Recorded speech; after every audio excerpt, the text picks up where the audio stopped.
Brett Lashley is doing amazing things with SMU, and I don't think that he's done. I think this is a team that expects to be a contender for a college football playoff appearance and also in the ACC. SMU has done incredible things under Lashley, and I think that this is just the beginning of an exciting program as long as he's there. We're going to take a deep dive into the SMU Mustangs to see what we should expect from this team in 2025. Now, I don't think a lot of people saw 11-3 coming last year. Now, you will, if you go back, you see a lot of people, including myself, that thought, hey, this has the potential to be exciting. Now, did any of us think 11 wins? Absolutely not, especially in the ACC. Now, it was an ACC that was kind of down, but again, coming from the AAC to the ACC is a transition. But SMU said, no, we don't care. We're going to take things to this conference right away. And by the way, we're going to do it for free. That was just the ultimate move. And again, they're not done. Making the college football playoff, making it to the ACC championship game, that's not enough. Losing both of those games means that this team is as motivated as they've ever been. And they're looking to make sure that, hey, if we get back to the ACC championship, we're winning the whole thing. And if we get back into the playoff, we're going to do a lot better than we did. Losing to Penn State was not the greatest performance by anybody. And this team knows that. That's something that they'll remember this year heading into the season. But this is a team that reloaded and once again used the transfer portal quite a bit. The talent that they lose, I think that if you're an SMU fan, there's plenty of talent that you see going, especially on the defensive line. You also lose Brashard Smith. That's a guy who I think that even with the talent you have coming in and coming back, that's someone who I think you're going to miss. That's a versatile weapon that you maybe didn't realize what you had with him until he's gone. He is someone that was phenomenal. First team All ACC selection last year. That's a guy that you're gonna miss. Plain and simple. I don't think that there's any debating that. He was so good in making the transition to running back. But again, Rhett Lashley knows that, and he'll be the first to tell you just how special Brashard Smith was. But at the same time, he turns his attention to 2025 and he says, how do we find guys that can replace him and we don't drop off? And so you bring in someone like TJ Harden, who, even though he doesn't have the best production, he is someone that can have a monster impact for this rushing attack. You bring in Chris Johnson Jr., a guy who's familiar with Rhett Lashley from his time at Miami, and the Miami pipeline continues, plain and simple. You brought in Zion Nelson from Miami. This has just been really funny just to see how many Miami guys, Tyler Van Dyke, those are guys that are familiar with Lashley and his time with the Hurricanes. And I think it's coming to an end, but it's just interesting how many of those guys they were able to get. Ymir Knight is a very underrated addition at wide receiver. We'll dive into him more in a little bit. The front six will get some interesting transfers. Jeffrey Mba is going to be one guy to keep an eye on. You also have Terry Webb coming in from Texas State.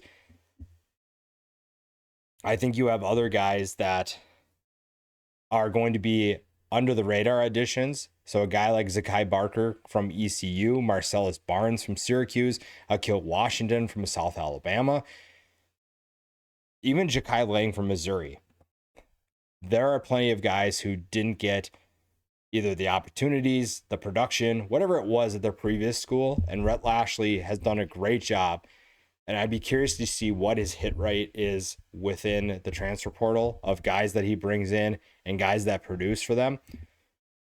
I'm curious to see what that is because I feel like his track record is really good. And both offensively and defensively, this staff feels like it has things dialed in. And it'll be fun to see what some of those guys can do in 2025. Now, one of the guys that has a lot to prove this year, even after an exciting season, is Kevin Jennings. The quarterback was a third-team All-ACC selection in 2024, but the finish to the season was one that he probably would like to forget. Now, he's going to remember that one. He's going to be motivated by that. But the Penn State game, you could clearly tell that SMU was outmatched from the start. This was not a great game for them. It was not a good performance, but it's also not indicative of their ability to compete in big games. Clemson needed a last second field goal to win the ACC championship. Clemson to beat SMU, which is a weird sentence to say, but this is a team that's shown that they can compete with better competition. They can make it close. Now, it does take a well put together performance, but I think this is a team that is once again going back to being doubted. Kevin Jennings is right back to maybe probably where he started last year for a lot of people. And because of one game, or maybe a couple, but really the one game is why people are saying, oh, well, Kevin Jennings is all right. He is someone that is going to have to figure out, how do I exceed those expectations? How do I take this offense to the next level? Because a lot hinges on his ability to play. Taking care of the football is going to be a priority this year. And I think that he is a very dangerous quarterback in this offense. Threw for over 3,200 yards and 23 touchdowns. You want to get those 11 interceptions down, but he also ran for 354 yards and 5 scores.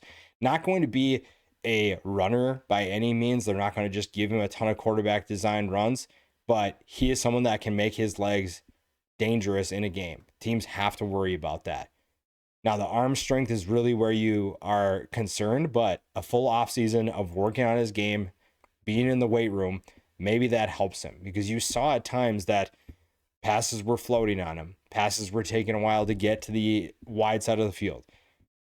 If there's anyone that I trust to get him in the right frame, in the right mindset, and getting his strength up, it's Rhett Lashley and this staff. So I think that he could be really exciting once again, even with new players. He does have plenty of returning talent, but you also have some new guys that are going to step in and be formidable options for him. You bring in Tyler Van Dyke, which is a good backup to have, mostly because the options behind those guys are kind of limited in terms of experience. So bringing Van Dyke in, even if he's not going to start, gives you a higher floor for the backup role, which is huge. I think that's a great addition. You put Tyler Van Dyke in a familiar spot with Rhett Lashley. You saw the success they had the last time those two were together. So you don't feel like he's going to challenge Kevin Jennings for the starting spot. I mean, he might a little bit, but it's Kevin Jennings' job. Tyler Van Dyke just gives you a really solid backup option. And honestly, I feel like they have a ton of confidence that if something happened to Kevin Jennings or he couldn't figure it out, that Tyler Van Dyke maybe could rediscover that 2021 magic. We'll see. I don't know. It's going to be fun regardless. The running back position is also going to be really fun. I think that even though you lose Brashard Smith, you have a quality group of players that are talented, that are eager to show that they can produce. TJ Harden is someone who came into the 2024 season with a lot of excitement. If you talk to the people in the college fantasy football world, those are people that were excited about his potential at UCLA. Now, he still ran for 506 yards and 2 touchdowns. He also caught 40 passes for 368 yards and 1 more score. That's a weapon that you can utilize in the rushing attack, in the passing attack, and you won't skip a beat if he hits his stride. You also have Derek McFall, who's going to be contributing as well. He'll be a big part of that rotation. Chris Johnson Jr. has the speed just like his dad, has the ability to be a big-time player, whether that's in the offense, as a kick returner. I'm curious to see and really excited to see how they get him involved to use that speed. If there's one guy who knows how to get speed open, it's Rhett Lashley. Rhett Lashley knows how to get his good guys, the football. And talent like that is something that he knows he has to utilize. And he knows that he has mismatches awaiting for him if he finds those opportunities. Now, the passing attack, Kevin Jennings is going to play a huge role. His ability to distribute the ball to his playmakers is going to be a huge thing. But you also get a player that I think a lot of people forgot about after he went down for the year with an injury. RJ Maryland is technically a tight end, but he's really more just a bigger wide receiver.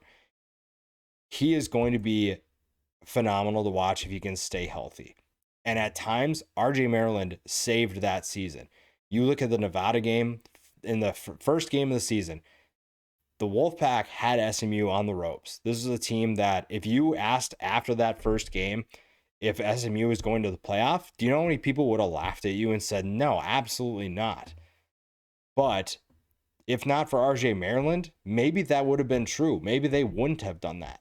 RJ Maryland put the team on his back before Kevin Jennings was the starter and said, hey, I am a big time playmaker. I can come through in the clutch and I can make the plays that really save their season right off the bat. I think that if they lose that game, things are very different for this program. And they're probably not making the ACC championship. They don't play with a ton of confidence. They don't play in the college football playoff. So RJ Maryland deserves a lot of credit for giving them that rough start, surviving the rough start, I should say, but being able to give them a playmaker that, he played 7 games in 2024 and he was honorable mention all ACC. That kind of tells you the type of player that he is. 24 catches for 359 yards, 15 yards per catch, and 4 touchdowns. Now, you do have some other options to pay attention to as well. Romello Brinzen's another Miami transfer, former Miami transfer, that steps into a potential bigger role. Jordan Hudson, as long as he keeps his head on straight, is one of the best receivers in college football talent-wise. He has all of the ability to be a big-time player. He just has to do it consistently. But if you put that together with RJ Maryland, you have a trio of wide receivers, and that's just the surface. Yamir Knight is, I think, just ready to showcase his talent, ready to explode. You have a young player in Jalen Cooper that could be part of that as well. Dylan Goffney returns to SMU. That was a guy who 2 years ago, we were expecting big things from him. Didn't obviously pan out, but he is someone that could take a step as well. You have some younger talent that maybe is part of this, but overall, it's going to be those top 5 guys, really top 4. And then if Goffney steps up, you have 5 guys for sure. But that's a really exciting group. Now, one silver lining, if you will, is that Matthew Hibner emerged as the tight end option when RJ Maryland went down. He caught 24 passes for 368 yards and 4 touchdowns. Another guy who averaged 15.3 yards per catch. After that, you have not as much production, but you can use a lot of different looks with these 2 tight end sets if you put RJ Maryland and Matthew Hibner on the field at the same time, because Maryland's not your traditional tight end. He is going to provide a mismatch. If you put a linebacker on him, he'll run past them. If you put a DB on him, which we saw early in the season, you're going to get mossed pretty much every time. Throw in Hibner, and now you have 2 tight ends that are creating mismatches, and you're going to get a lot of great opportunities from that. And if there's someone who knows how to take advantage of that, it's Rhett Lashley. He knows what he's doing with this offense, and he has the personnel to make that work. So this is going to be another exciting offense. And also, by the way, this offensive line is locked and loaded for another monster run. I think that this is a group that has good starters, and they also have quality depth behind them. Savion Byrd and PJ Williams are back at the tackle positions. Williams was a 3rd-team All-ACC selection. Same thing with guard Logan Parr. And you also have 2 new faces. Now, Nate Anderson didn't start a game last year, but he was with the program. He'll step into the other guard spot opposite of Parr. Addison Nichols comes in from Arkansas. He started all 12 games for the Razorbacks last year. So you have guys who are ready to run it back. You have guys that are ready to make an impact, to open up running lanes for Hardin, McFall, give Kevin Jennings time to throw, because that was another thing we saw against Penn State. I think Kevin Jennings didn't have a ton of time to throw, and if there's a group that remembers that, it's the offensive line. They know that they came up short last year. They know that there's something that was left on the table, and that's a group that's going to be dialed in and ready to go from the jump. You also bring in Zion Nelson from Miami. He did medically retire last June, hasn't played a game in a long time, but this was the guy that at one point we were talking about as a potential first round pick in the NFL draft. Those days are probably gone, but I'm curious to see if he still has the ability to be a quality depth piece for this team, if he can handle the competition. That's something to keep an eye on, and I hope it works out for him. Injuries are always a tough part of this game, and he is someone that unfortunately just hasn't had the best luck over the last couple of years. You also brought in Joshua Bates from Oklahoma. Only started 2 games last year, but that's a guy who is ready if you need him to be. Andrew Chambly has 25 games of experience at tackle. So center and the 2 tackle positions, good depth. The guard positions, maybe not as much. However, you feel like you have quality talent that a guy like Paris Patterson could step in and you feel comfortable with what he could do. And this offseason is going to be an important one for that depth, for those young players that are looking to step up and show that, hey, I'm ready if you need me. I'm ready to potentially push for a starting spot. And that's one thing that I think Rhett Lashley deserves a lot of credit for. He brings in talent from the transfer portal, obviously, to fill starting needs, but he also brings in players that are going to drive up the competition in practices. He's going to make his players better by bringing other talented players who want to prove their worth as well. And some of these guys are looking to elevate their game from the group of 5 level. Maybe they didn't get the best opportunities at another Power 4 school. Now they come to SMU and they get an opportunity to truly compete for a starting spot. That's really exciting, and that's going to make this offense so much better. Same thing with the defense. Now, everybody needed a tackle. Defensive tackle, nose tackle, whatever it is, interior defensive line is a group that everybody needed to add. And it was really hard to find guys. Now, SMU found 5 of them that are going to play big roles. We talked about Jeffrey Umba from Purdue. We talked about Terry Webb from Texas State. You bring in William Spencer from Louisville, Cavante Spears from Memphis, DeMarge Lewis from Purdue as well. Then you throw in the lone returner in Jonathan Jefferson. Between those 6 guys, you're going to have options. Now, how high the ceiling is probably the biggest question with that group.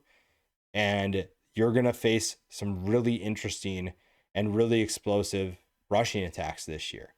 And this is an SMU defense that finished 7th against the run. That all starts with this group right here. That is the biggest group in terms of importance for this defense to have success. If you find your right starters, if you find who those guys are that you're going to rotate in, then you feel pretty good. Scott Simon's job is going to be much easier that way. But if not, it could take some time for this defense to figure out how they're going to get stops. Now, you have 2 guys on the edge that I think are going to be really special. Isaiah Smith is the big one. I think he is an underrated player that could have an even bigger year in 2025. 32 tackles, 8 tackles for loss, 6.5 sacks. Last year, he was someone who was really unknown. I don't think a lot of people expected him to be as much of an important piece in this defense, but he stepped up in a big way. He found ways to make plays. Same thing with Cameron Robinson. 32 tackles, 7 tackles for loss, 4 sacks. That's a good duo that can be disruptive. Behind them, you bring in DJ Warner, who they're really excited about. Ja'Kai Lang comes in from Missouri. Warner's from Kansas. Those are 2 good backup options. Trey Wilson comes in from Baylor. You return Billy Walton the third. So similar to the defensive tackle, you have plenty of options. You have good depth, and I think your starters are going to take their game to another level, and that makes this group extremely dangerous in 2025. That's going to help everybody, including the guys behind them.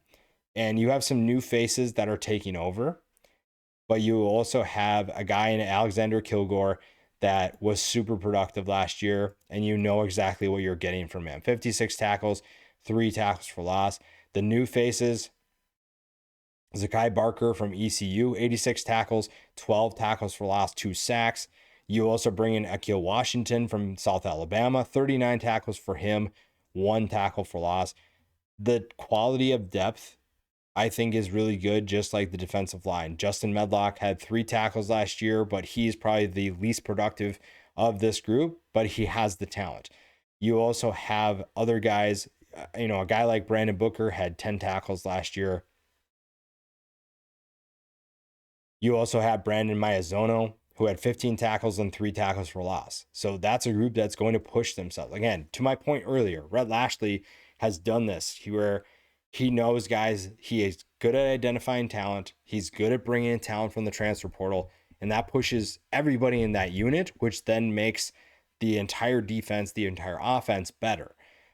I think he deserves a ton of credit for that. And the linebacker position isn't really going to be any different than the group up front. You have the right guys starting, you have talent behind them to push them so that they can't be complacent.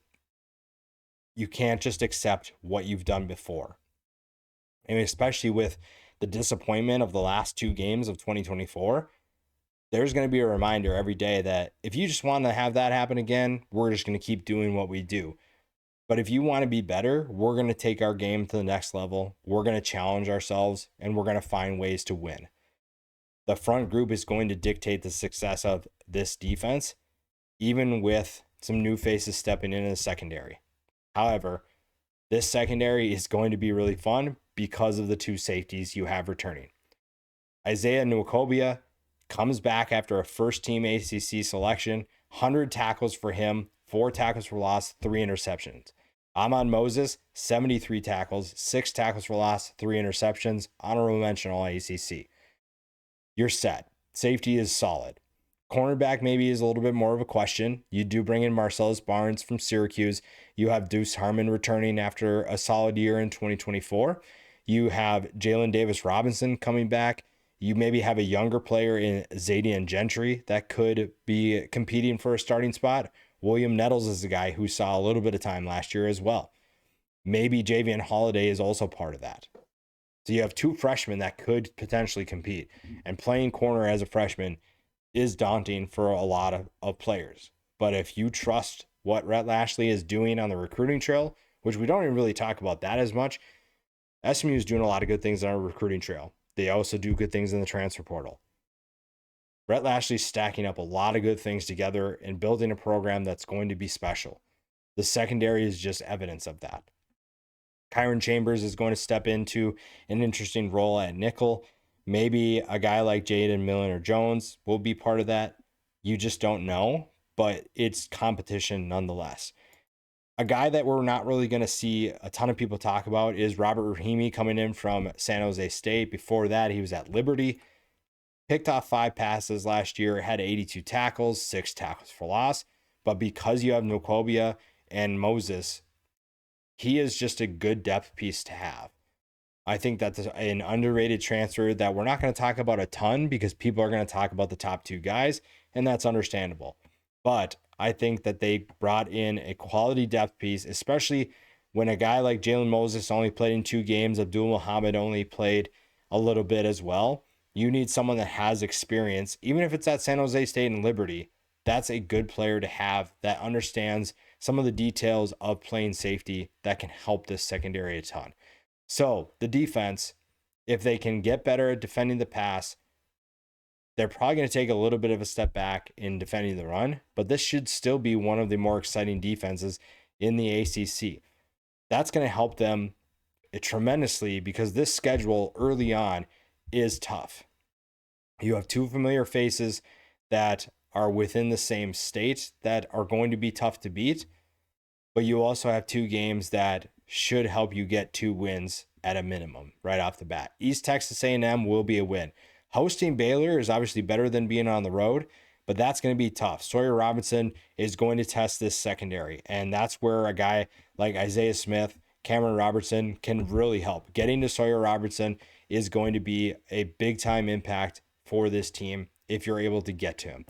You go to Missouri State, which is another random game, but there's so many random games this year where a bigger program is going to a random smaller school. SMU is going to Missouri State. Now, Missouri State is not on SMU's level, but it'll be fun to see how they compete with SMU.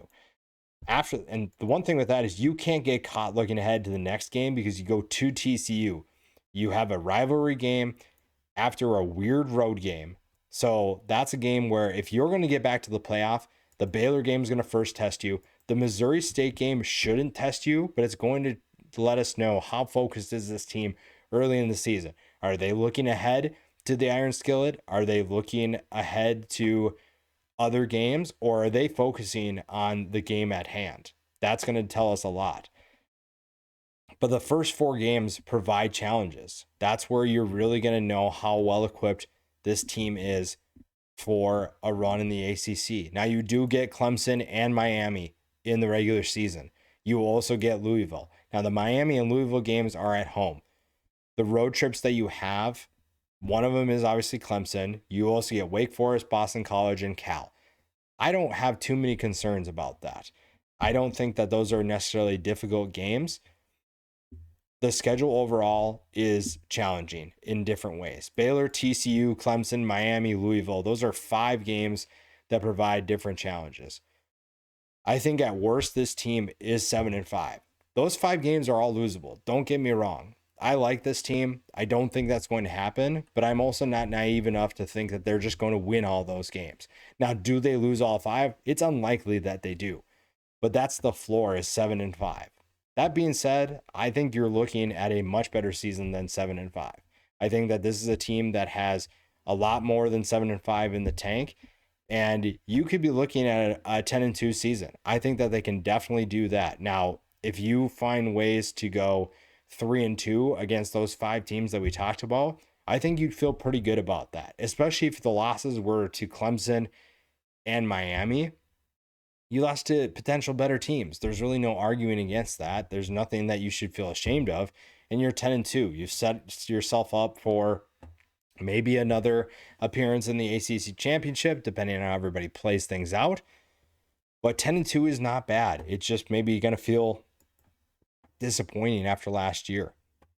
But I think that overall, this is a team that is in a great place. Rhett Lashlee has this program building in the right direction. He brings in talent from recruiting. He brings in talent from the transfer portal. And I think, once again, this is a program headed into a positive direction that the fan base should be really excited about when they see that all come to play.